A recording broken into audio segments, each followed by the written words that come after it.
Hi guys. So recently I found out that my wife had been cheating on me and my adoptive daughter had known about it for the past couple of years, and both of them had betrayed me. My soon-to-be ex-wife, Taylor, 57 female, and I, 58 male, have been together for almost 30 years and married for 25 after having met in our college days. We also adopted a daughter together a few years after our marriage, Emily, 22, female. Taylor and I had been trying to get pregnant for quite some time, but was struggling with fertility issues. So when one of our common friends approached us to ask if we would be willing to adopt his kid, we agreed. This friend, Jackson, 58 male, was someone we had met when we were in college, and back then he was your typical trust fund frat boy. After graduation, we didn't exactly stay in touch, but would occasionally meet on birthdays of our other friends. And then one year, he reached out to us out of the blue and told us that he had heard from a couple of people that we had been struggling with infertility, and it was none of his business. But he thought he had the perfect solution to both our problems. He told me that he had accidentally gotten one of his girlfriends pregnant, and neither of them wanted to keep the baby. So naturally, they had thought about putting the baby up for adoption, but after he heard about my wife and I wanting to have a baby of our own, he decided to reach out to us because that way he wouldn't have to go through the trouble of contacting any agency and waiting and stuff at all. By then, it had been slightly over a year that Taylor and I had been trying to get pregnant and hadn't had any luck. And also, after discussing it with her, we decided to go ahead with the adoption because it was the best option for all of us. Even before Emily was born, we had all the legal paperwork done with and after she was born. Her biological parents would only remain in touch with us for a couple of months before starting to fade out of her life. It was an open adoption, and we had to reassure them that they were free to visit or have contact with Emily if they wanted to. But they only bothered to visit her for a couple of months after she was born, and then they broke up, as they stopped coming over, and we were fine with it. Emily's biological mother moved away and never reached out to us again, and we went back to having minimal contact with Jackson until Emily turned 3 years old, and after that, even Jackson had no contact with us anymore. To be fair, after that, he didn't have any contact with anybody. And it was like he totally disappeared. From what I heard, his father had suffered some serious losses in business and had to sell their company and a lot more. So even they had to relocate because they couldn't start afresh here. For almost 13 years, we did not hear from Jackson, but he reached out to us a couple of weeks before Emily's 16th birthday. That was 6 years back, and I remember he had sent us an email telling us that he was finally back in town and was starting a new restaurant of his own, and that he wanted to meet us and Emily. I was a bit skeptical about it because honestly, this guy had not been in touch with us for the past 13 years, and now all of a sudden, he wanted to reconnect with us and our daughter, and it was a bit too sudden. He hadn't even told us what he had been up to in the past decade.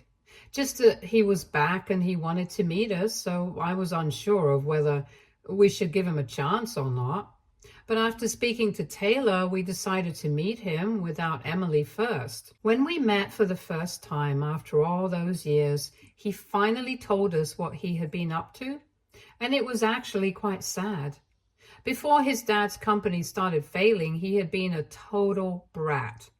And I suppose most of you guys are aware of how stereotypical rich trust fund kids usually behave.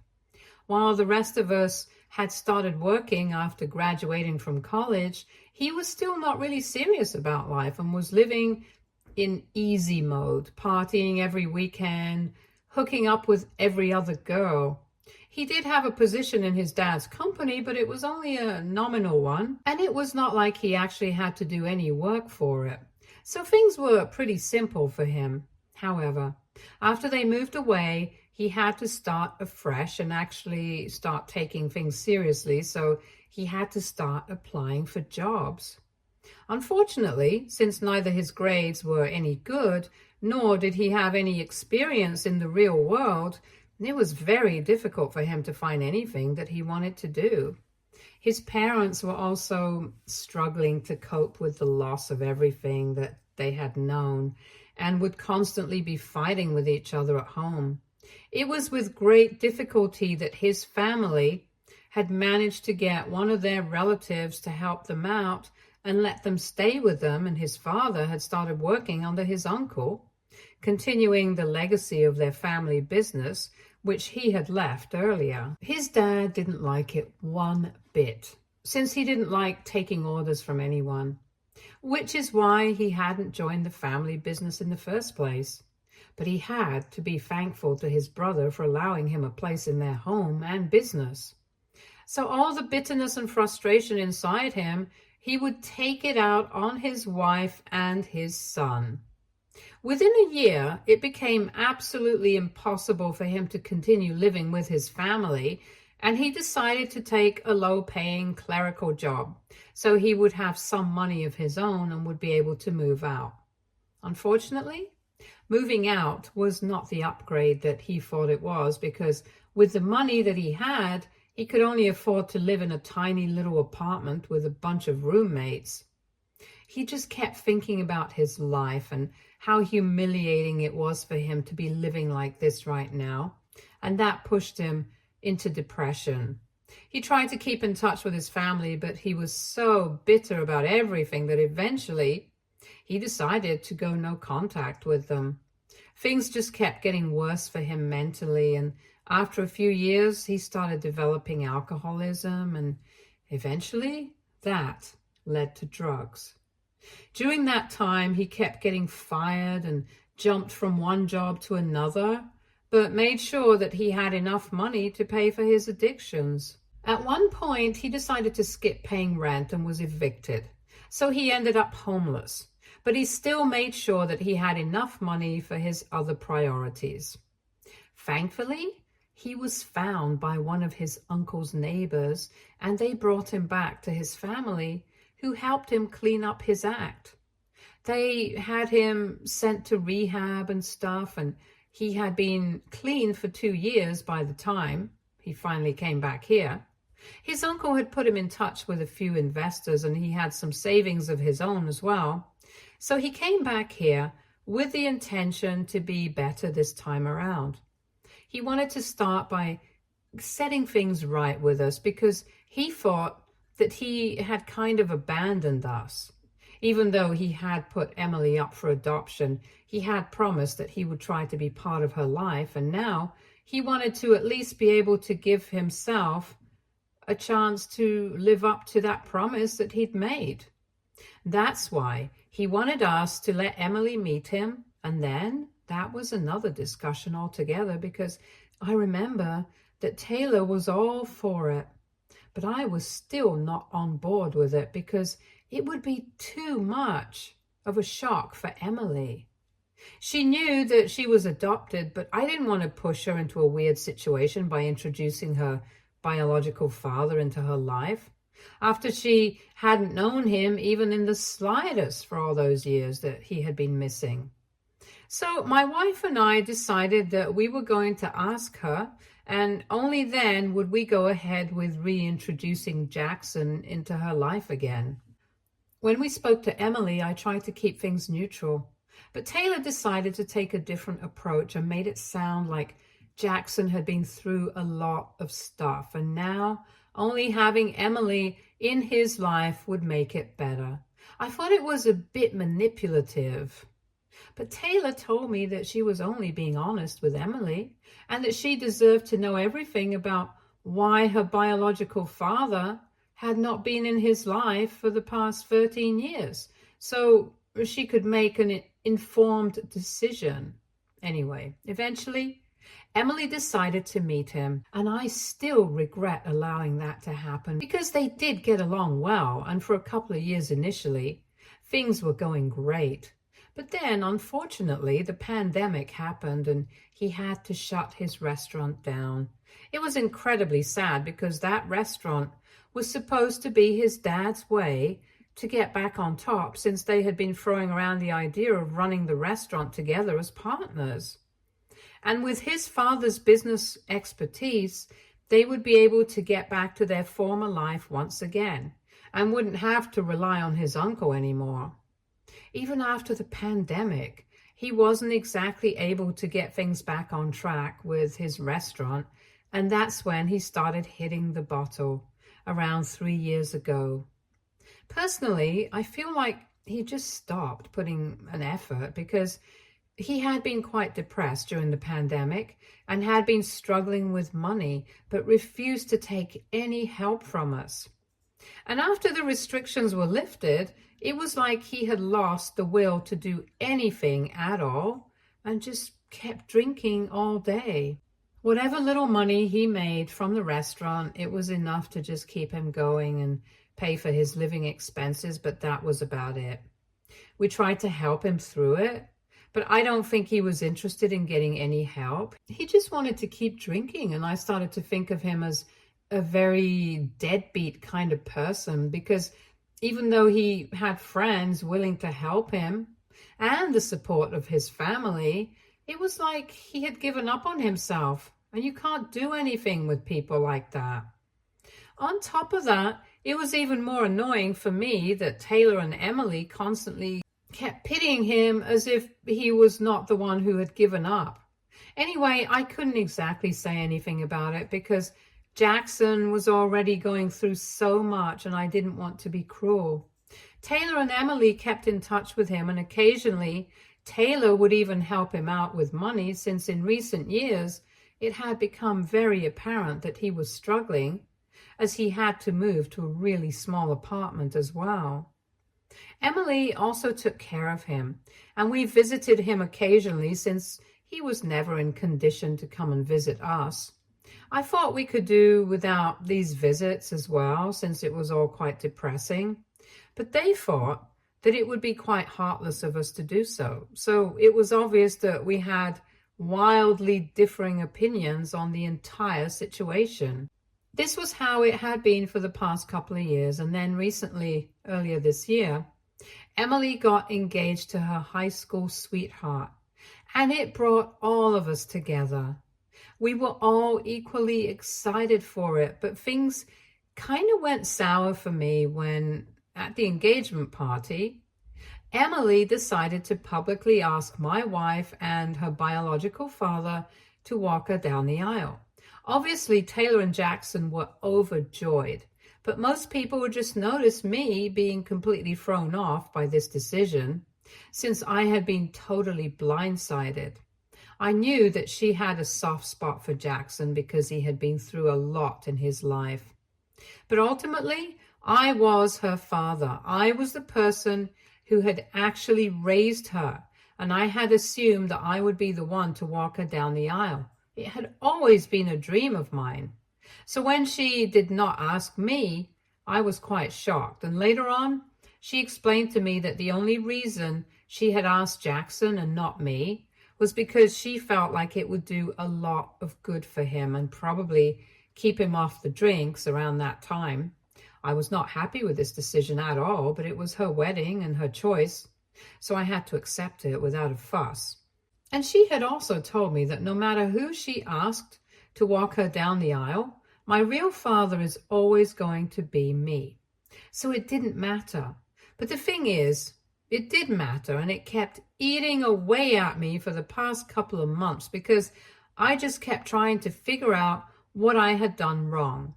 And then I coincidentally found out about a couple of days ago when I had come back home early from a business trip to surprise Taylor. I was supposed to be gone for 3 days, but I came back home on the evening of the second day and made sure that I was as silent as possible with the house keys and stuff, and tiptoed to Taylor's room to surprise her. But then I heard Emily's voice in the room, and they were talking about me. So I couldn't help but eavesdrop on them. And I'm very glad that I did, because otherwise I don't think I would have ever been able to figure out what exactly had been going on. And by the time I did, it would have been too late. They were talking about the wedding, obviously, and Taylor was telling Emily that she was glad that she had made the right choice by choosing her real family to walk her down the aisle, and was congratulating her. I was very confused as to what that comment meant, but then I figured it out soon enough, since the rest of the conversation was just Emily telling her mother that she wasn't happy about lying to me for the past 3 years. But they had put her in a very difficult position, and that's why she had to do this.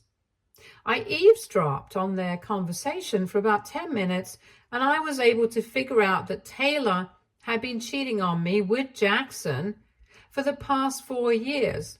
And for the past 3 years, Emily had known about it after she had caught them together at some point.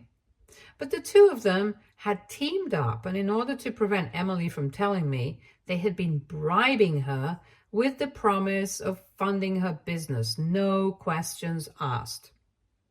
I had always promised Emily that I would pay for her college education and her wedding, but after that, she was on her own, since her mother and I also needed to save for our retirement. We would definitely invest at some point, but she had to get her business started on her own. That was the deal. Taylor knew about it and was on board with it. So the plan was that Emily would work for other companies and get experience, and once she had enough capital and a business model, she would start approaching investors and get started with her business. She had always wanted to do something related to fashion, so that was the way she was going. And in the past couple of months, she had mentioned several times that she planned on starting her business after her honeymoon. I was kind of worried about where she was going to get that kind of money from, because she had only been working for 1 year, and I didn't think that was long enough to have either experience or money. But after overhearing that conversation, I figured that it was probably Taylor who was going to help her out in the future. From what I know, after the honeymoon, Taylor is going to invest in the business that Emily is starting off on, and that's what they had been discussing for the most part. I still have no idea what part Jackson has to play in all of this, because from what I know, he's a deadbeat guy and does not have any money of his own. I guess the fact that he's like that is pathetic enough for Emily to keep their secret. But after I overheard that conversation, I was devastated, and I just tiptoed back out of the house and into my car so I could drive away. I was a mess after that, because I had no idea how to deal with this or even process any of this, and I just kept driving for a while until I got to a hotel. Once I was there, I did something very impulsive, and I started calling up all the wedding vendors whom I was supposed to pay. The wedding is 3 months away, and I had to start securing the deposits for the decor, florists, and a couple of other vendors. The groom's family and I were splitting the cost of the venue and catering, and according to the contract, we couldn't get that money back. But before I made any other payments, I decided to cancel their deals altogether, because I was pulling out all the finances from the wedding. Since it was quite obvious that Taylor had been promising to fund Emily's dreams, she could fund this one as well. After speaking to the vendors and telling them that they need not contact me for the money because I was out, I decided to put up a post on Facebook, because I felt like this was something that everybody needed to know. I typed out a really long post with the details of everything that I had just found out and spoke about how betrayed I had been feeling, not just by my wife and my daughter, but also by Jackson, who I had thought of as a friend. All three of them had broken my heart, especially Taylor, and most of all, Emily. And now I didn't want anything to do with them anymore because it was very obvious to me that this was never my family. The real family was Taylor, Jackson, and Emily. It didn't matter that I had raised her. Her loyalties were elsewhere. I ended up breaking down while posting it, and because I knew that the post would create quite a stir on social media, I decided to immediately put my phone on silent and try and just go to sleep so I wouldn't have to think about any of this. Unfortunately, when I woke up in the middle of the night, it wasn't like waking up from a nightmare because it was all still very much real and was actually happening to me. When I checked my phone after I woke up, almost 3 hours after I posted, I saw that several people from the family had commented on the post and told me to be strong, and I really appreciated that. I also noticed that Taylor and Emily had been calling me non-stop after the post, messaging me to call them back and that they were really sorry that I had to find out this way. They wanted me to just come back to them and speak to them so that they would be able to explain themselves because they felt like they owed it to me, and they did. But I was in no mood to speak to them or interact with them in any way whatsoever. So they could keep blowing up my phone. I wasn't going to respond. After I had checked my phone, I realized that I hadn't received any word from Jackson, probably because he had nothing to say. And that was fair enough because we were just friends. He didn't owe me anything as much as my family did. But then things got worse the next day when I woke up around noon and noticed that Taylor had stopped calling me. But Emily was still trying to get in touch with me, and she wasn't apologizing and telling me to come back home in her messages anymore. She was telling me that I had ruined everything for her. I didn't understand what that meant until she sent me a message saying that her fiancé had decided to call off the wedding after confronting her about the post, since he had read it and realized that Emily had been covering up for her mother's affair for the past 3 years, just so she could fund her business in the future. He thought that it was greedy and unethical, and he was disgusted by her, which I don't really blame him for. On top of that, it had been made worse by the fact that she had even chosen Jackson and her mother to walk her down the aisle on the day of her wedding, and now he finally understood why. Since she wanted her mother and couldn't care less about me, even though Jackson hadn't been the one to raise her, I had. I had mentioned it earlier. Her fiancé was her high school sweetheart and had known our family for a really long time. So he had also known me for a really long time, and he was perhaps one of the only people who genuinely knew how hurt I was when Emily picked Jackson to walk her down the aisle instead of me, and had actually even comforted me. It wasn't surprising that he had taken such a strong stand for my sake and called off the wedding altogether, and I was actually quite grateful for it. I thought that it was karma and she could keep blowing up my phone, but it was not going to change what had happened. So I decided to ignore it, and since that day, my phone has been flooded with messages from everyone that I know. Most people have sent supportive messages, and some of them have told me that there was no need for me to talk about all of this on a public platform because it's still my wife and daughter I'm talking about, and they're going to be at the receiving end of all the heat. And these people were mostly from my in-laws' family. I had made that post almost 3 days ago, and Emily stopped texting me and trying to reach out to me on the second day. I had been feeling quite good about what I had done until a couple of hours ago when I received a message from Emily saying that she was really sorry about everything, but most of all, she was sorry about the fact that she had a screwed up family like this because we had ruined everything for her. Her fiancé had apparently left home after confronting her about the post and blocked her everywhere. So now there was no wedding happening and she was completely on her own. I felt kind of bad for her because I knew that she really loved her fiancé. They had been together for a very long time and now it was all gone. I guess she understood what I was feeling right now, and I know it can't be good. So AITA for posting about how my wife had been having an affair and my daughter had been covering it up. Update 1. Hey, thank you so much for the support. Yes, I have spoken to a lawyer and he is in the process of filing for divorce on my behalf right now. It has been a really tough 6 days since I discovered what had been happening in my family, and I'm still trying to process all of it. I'm staying in the hotel. I haven't even gone back to get any extra clothes. It's just not worth it. My parents are also now aware of what has been happening in the family behind my back, and they have also completely cut off Taylor and Emily, even though it was particularly hard for them to cut Emily off since she's their granddaughter.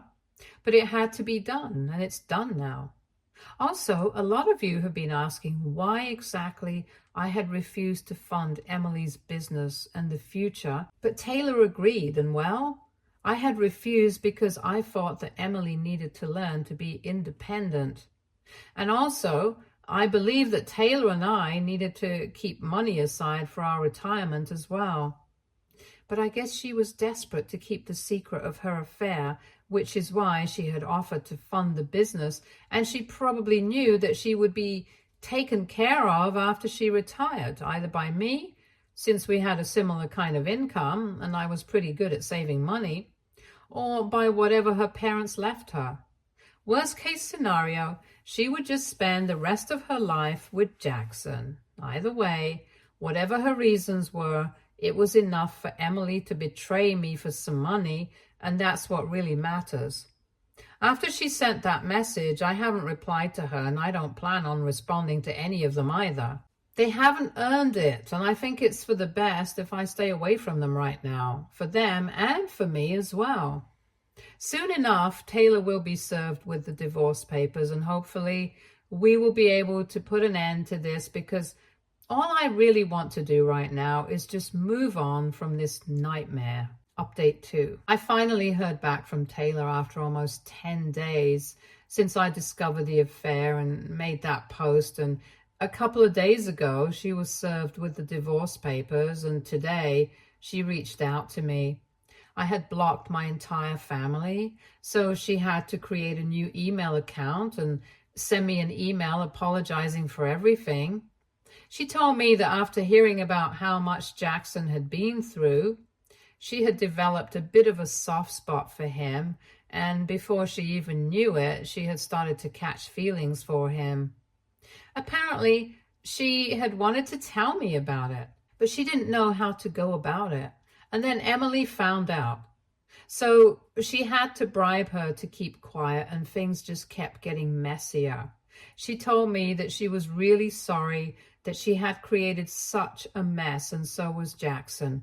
The only thing that she could do for me at this point was make sure that the divorce was a smooth process. So whatever my terms were, she was not going to contest it and would just accept whatever I decided. I guess that's good enough for me, because fighting with her is not going to fix our marriage. I'm still really angry about all of this, but I can't do anything anymore except just accept whatever's happening and try to make the best of the situation. I haven't heard back from Emily yet, but from what I know, she and her fiancé have officially broken up because they put out an official statement on social media saying that the wedding had been called off and they had decided to separate. They didn't state any reasons, but anyone with 2 brain cells will be able to put it together. It's really sad, but it cannot be helped.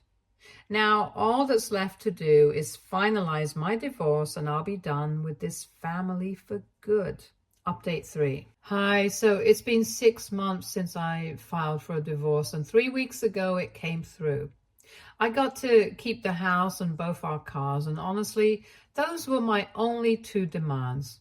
No alimony, no settlement for Taylor, and the only money she received was whatever she had been contributing to our joint savings, and that was it. We shut down that account and ended our marriage. There has been very minimal interaction ever since we filed for divorce, and mostly through our lawyers, and now even that has come to an end. I'm actually relieved, since now I can finally try and move on in a real way. I've heard from a couple of people that she has moved in with Jackson and they have sold the restaurant. So I guess they're planning on going back to Jackson's family. Good for them. I think it'll be for the best if they leave. Emily and I have also not been in touch for the past couple of months, ever since her wedding got cancelled. She did reach out to send me an apology through email 2 months ago, telling me that she was going to try and be better, and surprisingly, Taylor actually had lived up to the promise that she had made, that she would finance Emily's business. So now that she had money, she was going to start working on a business model, and she told me that I did not have to forgive her, but nevertheless, she was still going to try and be a better person.